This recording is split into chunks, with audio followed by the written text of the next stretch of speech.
RMC, le grand oral des grandes gueules. Avec Brune Poirson, secrétaire d'État auprès du ministre de la Transition écologique et solidaire. Bonjour Brune Poirson. Bonjour à tous. Quand va-t-on en finir avec le glyphosate, ce produit chimique utilisé comme pesticide? Le président de la République était au départ très affirmatif, il était pour la sortie du glyphosate, mais j'ai l'impression que maintenant on est en train de voir s'il n'y a pas des secteurs qui pourraient obtenir des dérogations, se voir accorder un délai plus long. On est en train petit à petit de préparer l'opinion publique à une sortie beaucoup plus tardive du glyphosate? Non, je crois pas. Vraiment. Vous savez, le président de la République, il a dit que d'ici 3 ans, on devait en sortir. Généralement, je crois que ça s'est prouvé au cours des derniers mois, quand le président de la République dit quelque chose, il s'y tient. Et on va s'y tenir et on y travaille vraiment d'arrache-pied, c'est ce qu'on fait ensemble, c'est un effort collectif. Après, encore une fois, quand vous voulez mettre en place des réformes et des changements qui durent, moi je suis vraiment convaincue qu'il ne faut pas le faire de façon dogmatique. Et donc, parfois, peut-être, éventuellement, dans certains secteurs clés, on pourra envisager éventuellement quelques exceptions. Mais donc des délais plus longs que celui de 3 ans. Oui, mais globalement, on est sur la même lignée. On est sur une lignée sur laquelle il faut que nous sortions du glyphosate au bout de 3 ans, ou en tout cas le plus rapidement. Alors quels sont les secteurs qui ont besoin de ce temps supplémentaire ? Ça, c'est à discuter avec les agriculteurs, avec les secteurs, et ça fait partie des discussions. Non, absolument pas. Non, c'est pas une reculade. On est en train d'y travailler. Il y a un vrai plan de sortie du glyphosate. Et vous savez, il y avait le salon de l'agriculture récemment. Et là, encore une fois, on a échangé. La FNSEA a par exemple présenté un plan de sortie aussi des pesticides, du glyphosate. Il y a une vraie volonté, et moi je l'ai vu là-bas, au salon de l'agriculture. Je l'ai vu, il y a une volonté de l'ensemble, je crois, de la communauté et du milieu, du secteur, de sortir peu à peu des pesticides, du glyphosate. C'est une demande des consommateurs. C'est une demande des Français. C'est des pratiques agricoles qui doivent évoluer. Après, moi, je crois pas à la brutalité. Il y a 2/3 des agriculteurs français qui utilisent cet herbicide au quotidien. Et donc, il faut aussi les comprendre, se placer se mettre dans leurs chaussures, comme on dit. Et c'est ce qu'on s'attache à faire. Vous avez vu l'étude du CNRS sur la disparition, comment dit-on, vertigineuse. Le qualificatif vertigineuse des oiseaux. Et moi qui habite à la campagne, je peux vous dire, ça va être difficile d'expliquer à nos petits ce que sont des papillons, par exemple. Non, mais sans blague. Ce ne sont pas les oiseaux déjà. Non, déjà, je suis d'accord. C'est bien, Olivier, t'as suivi. C'est des pesticides qu'on met sur les pare-brises. Effectivement, Olivier suit. Non, mais très sérieusement, on peut faire des kilomètres, par exemple, sans qu'il n'y ait plus aucune fleur qui dépasse d'un champ de blé. Il n'y a plus de coquelicots, par exemple. C'est vrai. Non, mais moi aussi, j'habite à la campagne et effectivement, ça, je vois ce changement certain. Enfin, par exemple, en conduisant, moi, je me souviens quand j'étais petite, quand mon père conduisait, nous emmenait à l'école, le pare-brise arrivait à l'école, au bout de 5-6 km de voiture, il était couvert d'insectes. Et c'est plus le cas aujourd'hui, c'est vrai. Et donc ça nous interroge. Ça doit vraiment nous interroger et c'est ce qu'on essaye de faire. Donc, attendez, c'est le glyphosate et les agriculteurs qui sont responsables de ce qui s'est passé. Sur les insectes, parce que je vois Sylvain. Non, mais c'est pas tant le glyphosate pour les insectes. Il y a d'autres produits qui sont utilisés, qui sont dans les sols, qui effectivement détruisent toute vie à 20-30 cm de profondeur. Sur les glyphosates. Sur les glyphosates en eux-mêmes, etc. Il n'y a pas d'études aussi sur la mortalité en fait précoce des agriculteurs eux-mêmes, parce que je veux dire, il y a un moment aussi au-delà du consommateur. Mais oui, au-delà du consommateur. Moi, ce que je n'arrive pas à comprendre aussi, c'est que les poisons, en fait, ils sont les premiers à être empoisonnés par la façon dont justement ils utilisent. Mais vous savez, un des débats sur le glyphosate, c'est de savoir si oui ou non ça a un impact direct sur la santé. Ah, mais sur les agriculteurs, je vous le signe tout de suite, à mon avis. C'est pas. Vous savez, nous, quand vous êtes décideurs politiques, vous êtes obligés de prendre des décisions qui sont fondées sur des faits scientifiques. Oui.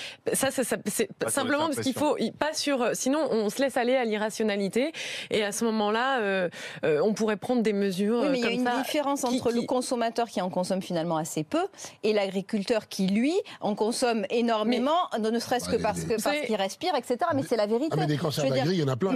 Oui, mais en utilisant du glyphosate, l'agriculteur, il a aussi travaillé moins dur, parce que ça a aidé aussi son travail. Voir, parce que je veux dire, il suffirait de faire les statistiques. Mais vous savez, déjà, la question, par exemple, du glyphosate et des pesticides, je crois qu'elle touche absolument tous les Français. Parce qu'on peut trouver des résidus, même si c'est très contrôlé en France, éventuellement dans l'alimentation. Bref, c'est une question qui est plus générale. De toute façon, c'est une demande des Français. Mais la question que vous soulevez, c'est la question de l'expertise scientifique. Et nous, on a décidé, par exemple, sur le glyphosate, un des gros problèmes qu'on avait, c'est quelle étude croire. C'est-à-dire qu'il y a des études qui nous disent c'est cancérigène, et il y en a d'autres qui nous disent non, ça l'est pas. Et donc, dans ces conditions-là, ce qu'on fait, c'est que nous, en tant que décideurs politiques, on a à prendre des décisions. Et donc, ce à quoi on s'attache à faire, à la demande du président de la République, c'était dans son discours du 26 septembre à la Sorbonne, c'est de s'attaquer à la question de l'expertise scientifique. Donc, vous prendrez le temps. Est-ce que non, c'est pas cette question-là. Non, au contraire, on veut pouvoir prendre des décisions qui sont rapides, surtout quand elles touchent la santé humaine. Mais on veut pouvoir prendre des décisions qui sont vraiment fondées sur des faits qui sont scientifiques, qui sont pas comme ça au petit bonheur la chance. Parce qu'encore une fois, quand on parle du glyphosate, si vous avez des études contradictoires, il faudra choisir un camp ou l'autre. Ou alors vous allez demander une commission, ça va prendre 6 mois et puis le dossier va partir dans un tiroir. Il y a 2 choses. Déjà, premièrement, sur la question du glyphosate, on l'a fait, on a tranché. Je dis c'est potentiellement risqué, et donc on a tranché et on s'est battu au niveau européen, parce qu'il ne faut pas oublier qu'on était parti pour 15 ans, on s'est battu au niveau européen, c'est la France qui a pris le leadership là-dessus, et on est arrivé à une durée de 5 ans d'autorisation du glyphosate. Et la Commission européenne n'a pas fait de tour de table à moins de 5 ans. Et le président de la République, lui en France, a été encore plus loin et a dit, nous ce sera 3 ans. Et il a dit autre chose aussi, le président de la République, il a dit, je veux qu'on réforme les agences d'évaluation européennes, parce que vous savez par exemple que sur la question du glyphosate, on s'est retrouvé, et c'est Le Monde qui avait souligné cette question-là, on s'est retrouvé avec des papiers, du copier-coller de Monsanto dans des études d'évaluation. Et donc ça pose aussi la question des conflits d'intérêts, la question du travail et de la façon dont sont réalisées ces études-là. Nous, on a besoin au niveau européen, mais aussi au niveau français, de baser nos décisions sur de la... Et donc c'est pour ça que j'étais avec Nathalie Loiseau, la ministre de l'Europe, la semaine dernière à l'EFSA, à Parme, c'est-à-dire l'Agence de sécurité alimentaire européenne, et on a eu une discussion pendant toute une matinée avec les dirigeants de cette agence européenne pour comprendre leur méthode de travail, pour identifier là où il pouvait y avoir des conflits d'intérêts potentiels. Et donc, on a déjà pris des décisions. Par exemple, que l'EFSA allait créer un comité de déontologie pour vraiment observer leurs pratiques de recherche. On a aussi décidé qu'on allait mettre en place un audit. On va auditionner toutes les agences d'évaluation nationales, mais aussi européennes, pour identifier les meilleures pratiques et les mettre en œuvre au niveau européen. J'ai une question annexe. Comment faites-vous pour vivre à la campagne en travaillant à Paris ? Moi, je vis à Paris. Je vis à Paris parce que ma fonction le demande.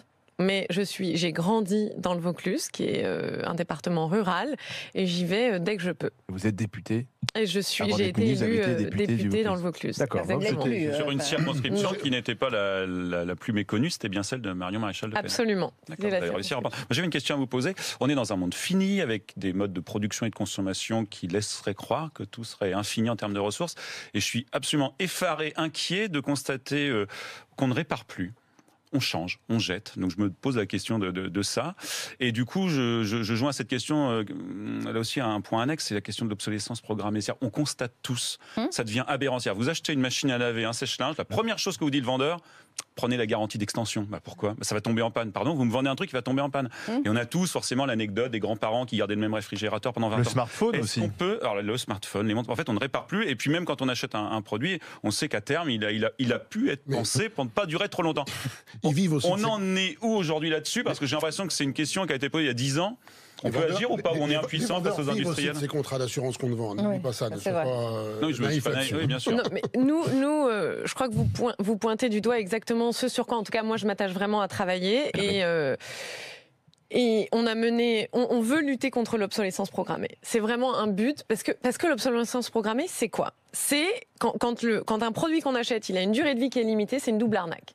C'est une arnaque pour le consommateur, pour le pouvoir d'achat, parce que vous vous retrouvez à payer en fait très cher un appareil électroménager si vous devez soit le réparer de façon régulière, soit, et c'est ce qui arrive très souvent dans 60% des cas, en fait, quand il y a une pièce qui est défectueuse, vous changez juste d'appareil. Donc ça vous coûte in fine beaucoup plus cher, et c'est une arnaque aussi pour la planète, parce que ces choses-là, elles ont été fabriquées en extrayant de la planète. Des minerais rares. Parfois des... Contre le Vaucluse, cinéma, ça va te coûter cher. C'est le Normand. Oui, c'est vrai ça. C'est-à-dire, j'ai vu en vacances de Normandie. Je parle français en première langue. Donc non, mais alors, bien du courage. Allez-y. Je vous laisse vous attaquer à Apple. Je vous laisse vous attaquer à Samsung. Vous savez qu'en je vous laisse vous attaquer à LG et à toutes ces marques. Ce sont des colosses mondiaux qui pèsent des milliards et des milliers d'emplois. allez-y, bon courage. Déjà, en France, c'est un délit, l'obsolescence programmée. En France, c'est un délit, et donc c'est absolument. Et il y a déjà eu des poursuites, il y a déjà des associations qui ont poursuivi, par exemple, Apple. Mais nous, on veut aller... C'est sur la marchandise. Nous, on veut aller au-delà de ça. Enfin, pas au-delà de ça, mais ça, c'est le fait que ce soit considéré comme un délit en France, c'est une pièce essentielle. Mais on veut aussi donner aux consommateurs le pouvoir de décider. Mais pour ça, il faut qu'il en ait les moyens. C'est-à-dire, quand il va acheter un appareil électroménager ou électronique, il faut qu'il puisse se dire, il faut qu'il puisse avoir l'information en main de savoir quelle est la durée de vie du produit. Et donc, on veut tout simplement créer un indice très simple qui va évaluer la robustesse, la réparabilité et la durabilité de l'appareil électroménager. Comme on le fait sur la consommation énergétique. Absolument. C'est ça, on mettrait des lettres, en fait, quelque chose comme ça. Tout à fait. Oui. Ah bon ? Et on travaille sur un indice comme ça avec 10 mesures clés qui... Mais il faut travailler avec les marques. Vous allez travailler avec les marques on a déjà commencé à travailler avec des industriels et normalement, on devrait le mettre on verra. Tout n'est pas encore finalisé, c'est encore en discussion interministérielle. Surtout, tout ça, ça fait l'objet de concertations. Moi, j'ai reçu des industriels, j'ai reçu des associations de consommateurs au ministère. On a eu aussi toute une consultation qui a été mise en ligne et qui a eu beaucoup de participation. Parce que c'est de l'écologie, mais c'est aussi de la consommation. C'est-à-dire, certes, on préserve la planète puisqu'on ne jette pas, on garde plus longtemps nos objets, nos produits, mais c'est aussi une protection du consommateur. Parce que le consommateur, il est poussé à racheter son smartphone tous les 2-3 ans. Et ça coûte très cher. Donc en fait, comment vous travaillez au sein du gouvernement sur ce dossier Forcément, c'est pas uniquement un dossier écolo. C'est pas qu'un dossier écolo. On en parle avec différents ministères. Le ministère, par exemple, de l'économie et des finances, parce que derrière, il y a aussi des enjeux en termes d'emploi. Par exemple, si on favorise... Qui sont parfois contradictoires. Parfois contradictoires, mais aussi tout à fait complémentaires. C'est-à-dire que si en France, on permet que ce soit plus facile de faire réparer des objets, par exemple en développant les réseaux de réparateurs, en créant des nouveaux métiers, des nouvelles formations pour justement développer, comme vous disiez, les métiers de réparateurs, et bien à ce moment-là aussi, c'est un nouveau vivier d'emploi en France. D'emplois qui sont non délocalisables, qui sont sur les territoires. Tu vas sur quoi ? Sur la transition énergétique. Dans un instant, le temps de faire une transition publicitaire et ensuite sera la transition énergétique avec Johnny Blanc, Marianne Soubré, avec Sylvain Grandser et notre invité, la secrétaire d'État Brune Poirson. Restez sur RMC numéro 23.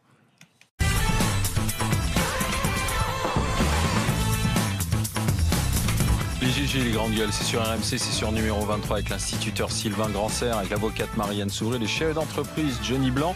La transition commerciale est finie, tu peux revenir sur la transition énergétique, vas-y. Non, moi j'aurais voulu avoir quelques précisions sur ce qui est, en fin de compte, en France, on dit qu'on est en retard sur tout ce qui est énergie renouvelable. Et quand je vois, nous, on est sur un projet de méthanisation, par exemple, chez nous, où il faut 3 ans pour arriver à faire sortir un projet de terre, quoi. C'est des investissements qui sont énormes, et ça va vite entre 5 et 10 millions d'euros. Et en fin de compte, il faut 3 ans. J'arrive pas à comprendre comment dans les autres pays, on a l'impression que la méthanisation, en fin de compte, c'est produire un gaz, et soit avec ce gaz, en fin de compte, il est réinjecté dans des canalisations de gaz qui alimentent les foyers des maisons, ou alors, en fin de compte, avec ce gaz, tu fais tourner les turbines et tu fabriques de l'électricité, quoi. Voilà. C'est du gaz qui est produit à partir de matières organiques. Je rappelle que Johnny est fromager. Voilà. Donc, deux questions à ce niveau-là, c'est pourquoi est-ce qu'en France c'est si compliqué et que toutes les associations peuvent faire autant de recours qu'elles veulent, et dès l'instant, alors les mêmes qui nous disent qu'il faut plus toucher à l'énergie fossile, dès l'instant où faire quelque chose dans leur commune, on en veut bien mais pas chez nous, quoi. Donc faut pas d'éoliennes, pas de méthaniseurs, donc on n'avance jamais. Et donc ça sort jamais de terre, on investit des sommes d'études monstrueuses et on sait jamais à la fin si on va pouvoir aller jusqu'au bout, et peut-être qu'on a mis 400-500 000 euros d'études pour rien. Donc c'est quand même compliqué pour nous chez l'entreprise de se lancer dans des projets comme ça. Et après j'ai une deuxième inquiétude, c'est sur le monde agricole dont on parlait tout à l'heure. Peut-être une réponse là-dessus. Ça, c'est lié. C'est lié en fin de compte, c'est sur le fait que moi j'ai des agriculteurs autour de chez moi qui me disent nous voilà, on a compris que la viande c'était terminé, qu'on n'arrivera plus à vivre de ça, et que c'est pas compliqué. S'il faut qu'on vive de l'énergie, on va devenir des producteurs d'énergie. Donc moi la question est très simple, c'est dans un monde où on se pose des questions sur comment on va nourrir la planète dans les décennies qui viennent, quand j'entends des agriculteurs me dire mais moi si demain il faut construire des méthaniseurs et puis qu'on fasse des hectares de maïs pour remplir les méthaniseurs, ça nous posera aucun problème. C'est des choix de société qui m'effraient un peu, moi, quand même, ça.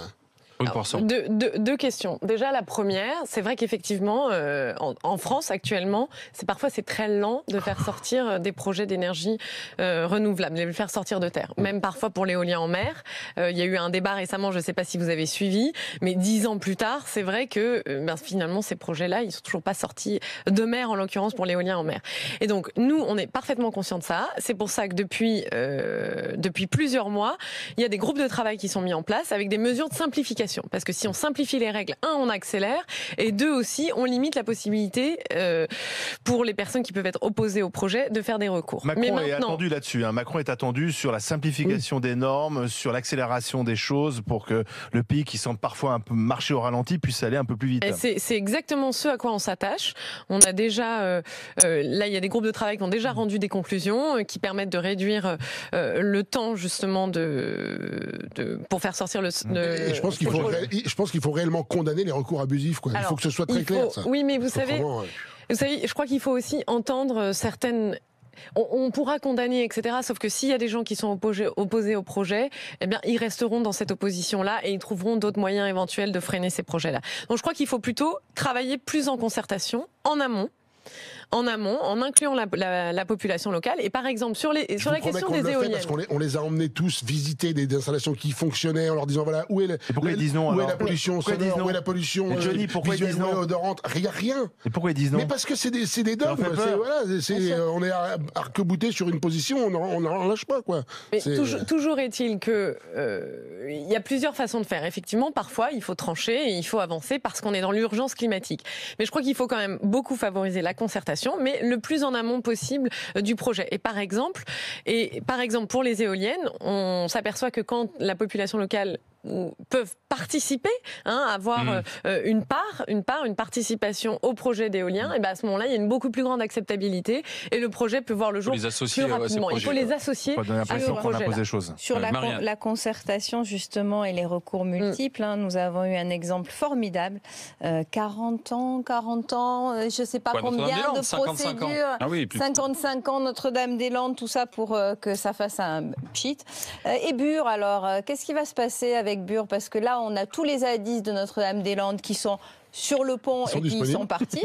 Il y en a une partie qui est déjà en train d'occuper. Donc vous allez faire comment avec un ministre qui, on doit le rappeler quand même, Nicolas Hulot, était opposé au projet et qui tout d'un coup, il a été interrogé par Quotidien notamment, qui lui dit alors, vous, le grand opposant au projet de Bure, et il dit ah oui mais aujourd'hui il faut que je sois pragmatique. Et comment est-ce que vous allez faire, pour éviter les zadistes pendant 55 ans, et deux, pour concilier en fait une volonté de Nicolas Hulot qui à la base était contre le projet et un respect écologique. Les zadistes, pardon, c'était juste les dernières années. Comment ? Les zadistes, c'était juste sur les dernières années. Oui, je précise. Sinon, ça a toujours été des recours. Parce que le projet... Autrement, ils auraient 70 ans, les gens.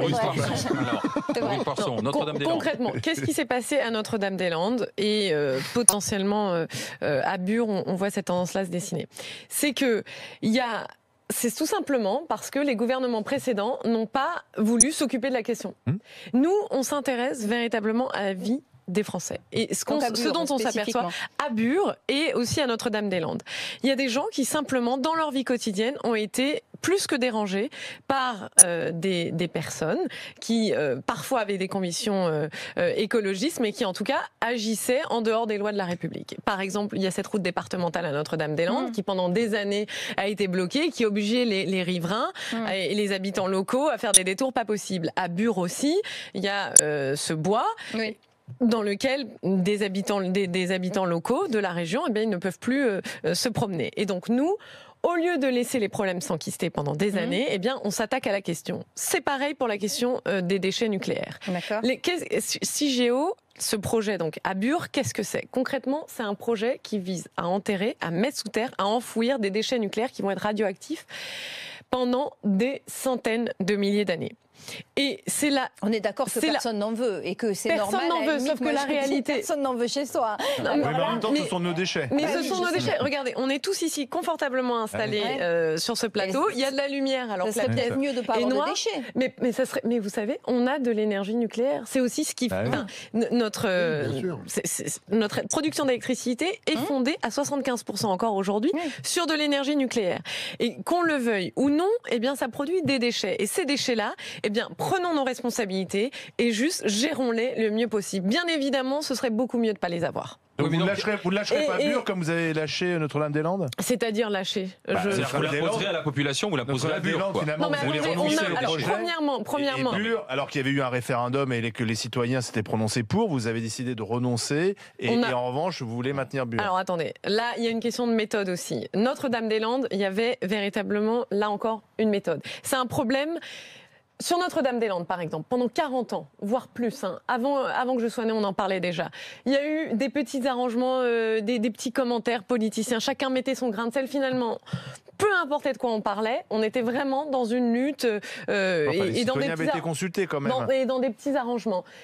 Par exemple, le gouvernement précédent, François Hollande, avait un Premier ministre qui était Jean-Marc Ayrault, qui était favorable au projet. Cécile Duflot était contre le projet. Et du coup, il n'y a eu aucune décision qui s'est prise. Et en l'occurrence... Ça marchait pas avec Hollande. Mais vous, finalement, sauf que nous, qu'est-ce qu'on a fait ? Vous n'avez pas pris la décision la plus courageuse. La décision la plus courageuse aurait été de construire l'aéroport. Non, la décision la plus courageuse, c'est de prendre une décision. De regarder la réalité telle qu'elle est. Au-delà des décennies et des décennies de petites discussions idéologiques. Donc c'est ce qu'on a fait. On a confié... le président de la République, le Premier ministre, ont confié à un panel d'experts, 3 experts, la responsabilité de regarder quelles étaient les différentes options. Écoutez, j'étais à Nantes il y a 15 jours. Bien sûr, je suis déjà allée à Nantes. Eh ben moi, il y a 15 jours, un dimanche, j'étais à Nantes et j'ai compté les avions. Non, mais c'est pas ça, mais j'ai compté. J'étais plein de centre-ville. Non, mais je dis ça parce que c'était un dimanche, justement. Je comptais les avions qui sont passés au-dessus de ma tête en plein centre-ville. Si j'étais nantaise, jamais de la vie, j'aurais accepté qu'on augmente l'aéroport de Nantes. Parce que c'est ça le problème de Notre-Dame-des-Landes. C'est ça le projet de Notre-Dame-des-Landes. C'était désengorger Nantes. Vous savez, on a regardé. Les avions, ils vous passent sans cesse au-dessus de la tête. Et les nuisances sonores, c'est une pollution. Mais oui. Les nuisances sonores, effectivement, sont une pollution. Il y a un rapport qui nous a dit, déjà nous avons regardé l'option Notre-Dame-des-Landes, construction Notre-Dame-des-Landes, et l'option extension de l'aéroport de Nantes-Atlantique. Et ce dont on s'est aperçu, c'est qu'il y avait plus d'avantages, c'est-à-dire plus d'inconvénients à faire Notre-Dame-des-Landes et moins à faire l'extension de l'aéroport de Nantes-Atlantique. Pas pour les Nantais, à mon avis. Et d'autre part, ils ont voté à 50-50. Il y a eu des éléments. Très partagé à Nantes le vote. Il y a eu des éléments de. Juste pour finir sur cet aéroport, il y a eu des éléments de comparaison au niveau des nuisances sonores avec d'autres aéroports. C'est pas supérieur généralement. Et en plus de ça, ce que les experts recommandent et ce que nous allons faire, c'est de repenser tout le plan de nuisances sonores localement. Que pensez-vous de la méthode d'Anne Hidalgo pour se débarrasser des voitures dans sa ville ? Est-ce que c'est la bonne méthode ? Encore une fois, regardons. Quelle est, en France, la pollution de l'air ? Ça fait 40 000 morts prématurés par an. En France, à Paris, par exemple, ça fait énormément d'enfants qui se retrouvent avec des bronchiolites à l'hôpital en urgence, qui se retrouvent avec de l'asthme. Non, mais ça c'est le constat. Ça, c'est le constat. Sauf qu'en France, le constat, il est suffisamment grave pour que la France ait été convoquée, et c'est Nicolas Hulot qui s'y est rendu, il a été convoqué par la Commission européenne en disant, en France, sur la pollution de l'air, eh bien, vous ne faites pas suffisamment. Et donc, prouvez-nous et montrez-nous que vous faites suffisamment. Et Anne Hidalgo et tous les maires de France, quand ils prennent des mesures pour lutter contre la pollution de l'air, eh bien, le gouvernement ne peut être que favorable à ces mesures-là. Est-ce que c'est vraiment efficace ? Après, il y a des études. Par exemple, il y a des études qui montrent que ça a été efficace. Encore une fois, après, il y a une décision de justice qui est en cours et c'est pas à moi de la commenter et de rentrer dans aussi. Le tribunal administratif, il a tranché. Il a dit la façon dont on a fermé les voies sur berge n'est pas la bonne. Et d'ailleurs, la maire de Paris ne respecte pas la décision de justice. Toujours un peu choquant d'ailleurs des élus qui ne respectent pas la justice et qui donnent ensuite des leçons à la terre entière. C'est pas à moi de commenter. Je trouve que le gouvernement sur cette question est très embarrassé. Il n'y a pas de question. Mais il n'y a aucun embarras. La question, elle est simple. On soutient partout en France, dans toutes les villes de France, les mesures de lutte contre la pollution de l'air. Et quand le tribunal administratif se prononce... Mais c'est pas à nous d'aller commenter des décisions de justice. Et aussi des décisions qui appartiennent vraiment du ressort de la politique municipale. C'est pas à nous de le faire. Non, simplement, est-ce que vous, personnellement, vous êtes en faveur des centres-villes où il y a de moins en moins de voitures, quoi ? Moi, je pense que le problème... Non, mais la question, elle est simple. Non, le problème, c'est pas la voiture en tant que telle. Le problème, c'est la question, quel type de voiture ? Est-ce qu'elle pollue ou pas ? Nous, par exemple, au ministère de la Transition écologique et solidaire, on a mis en place ce qu'on appelle une prime à la conversion. C'est-à-dire que n'importe quel Français, vous, moi, eh bien, si on veut changer de voiture et acheter une voiture qui soit moins polluante, on a droit à 1 000 €. Oui. Et pour les plus modestes, jusqu'à 2000 €. Mais bien sûr, ça c'est formidable. Moi, le premier, j'ai un véhicule totalement électrique. N'empêche que je me pose quand même des questions, c'est qu'on lance quelque chose sur le marché, sans se soucier comment on va recycler. Je voudrais savoir ce qu'on va faire de toutes ces batteries de voitures dans les 10, 20, 30, 40 ans qui viennent. Je veux savoir si demain tout le monde est électrique, comment je fais pour recharger mon véhicule, parce que quand on sait ce que ça consomme quand même, il faut de l'électricité pour recharger. Et donc, quand on voit que même sur une borne rapide, c'est minimum 30 minutes de charge, le jour où je pars en vacances, déjà, je vais dire, même mon plein avec mon diesel, ça me prend 3 minutes. J'arrive à la station, je fais une queue pendant une demi-heure. Si demain ça prend 30 minutes à tout le monde, je fais la queue pendant 3 jours. Quoi. Non mais alors, les mecs sont déjà avec Johnny Blanc. Non mais déjà, on est en train plusieurs choses. On est en train de développer sur tout le territoire des bornes électriques pour permettre de recharger plus facilement, qu'il y ait plus de points de recharge. Parce que c'est vrai qu'en ce moment, moi-même parfois, ça m'arrive. J'ai un véhicule électrique. C'est vrai que ça m'arrive parfois d'être gêné, d'être embarrassé de le prendre parce que je suis pas sûre qu'on va aller jusqu'au bout. Je vais pouvoir aller jusqu'à là où je veux aller. Donc, on est en train de développer des bornes électriques sur tout le territoire, premièrement. Deuxièmement, concernant le recyclage des batteries, il y a déjà des filières qui se mettent en place. Et une partie de mon travail, c'est d'accélérer le développement de ces filières de recyclage. Et troisièmement, ensuite, il y a aussi... Il faut envoyer un signal aux constructeurs automobiles que nous voulons, en France, accélérer ça. C'est pour ça que dans le plan climat que Nicolas Hulot a lancé en juillet dernier, il a dit, d'ici 2040, en France, il n'y a plus de véhicules thermiques. Oui, mais comme je vous dis, et ça, c'est un signal pour les constructeurs automobiles. Moi, je fais quand même un constat, je vous dis, c'est que demain, un week-end chassé-croisé où tout le monde sera électrique, je veux dire, où on prend l'électricité en France, parce qu'on n'est pas forcément aujourd'hui capable on n'y est pas encore. Non, oui, mais enfin, si on te dit qu'en 2040, il n'y en a plus, c'est demain 2040. Non, mais non, il y aura, vous voulez dire plus d'électricité en 2040? Non, c'est pas ce que je dis. Il y aura plus de thermique. Plus de thermique, donc tout le monde est à l'électrique. Je veux dire, quand on sait... J'y crois pas, 2040. Charger des véhicules en charge rapide en 30 minutes, c'est énormément de puissance. Alors, quoi. Tout ça, vous savez, dans 22 ans, il n'y aura que des véhicules électriques? En tout cas, vous savez, la transition, elle se fait extrêmement rapidement. Quand vous regardez par exemple la baisse, mais vous savez, ça c'est un signal. Et quand vous regardez par exemple la baisse des ventes de moteurs diesel, de voitures à moteur diesel, elle est drastique. Elle est très rapide. Il faut que les constructeurs français s'y mettent aussi. Mais il faut que l'ensemble des constructeurs s'y mettent. Mais vous savez, ils en sont. Oui, petit à petit, Renault va sortir. Une petite question plus personnelle. Vous avez fait vos études en Angleterre. Vous avez commencé. En France aussi. Oui, je sais. Oui, mais une partie pendant vos études en Angleterre. Vous avez travaillé en Inde, aux États-Unis. Il n'y avait pas un risque pour vous de en revenir en France juste au moment de la naissance d'En Marche et de l'élection d'Emmanuel Macron? Il n'y avait pas un risque d'être hors sol? Est-ce que vous êtes sûr que vous êtes en phase avec les préoccupations des Français? Enfin, comment on fait, quoi, en gros, pour avoir une vie professionnelle et familiale à l'étranger et débarquer et s'occuper de la France?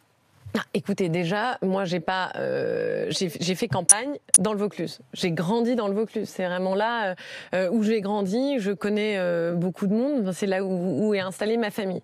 Donc, moi, j'ai fait campagne là-bas, sur un territoire que je connais.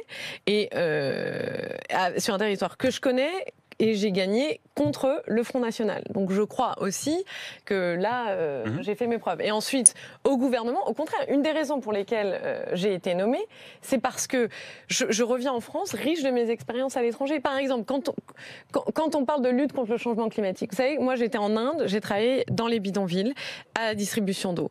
Je sais exactement de quoi on parle quand on dit, eh ben voilà, la planète se réchauffe, il n'y a plus assez d'eau. Mais est-ce que vous vous plaisez dans votre fonction? Parce que vous n'êtes pas une politique au départ, vous avez effectivement un brillant parcours dans l'entreprise.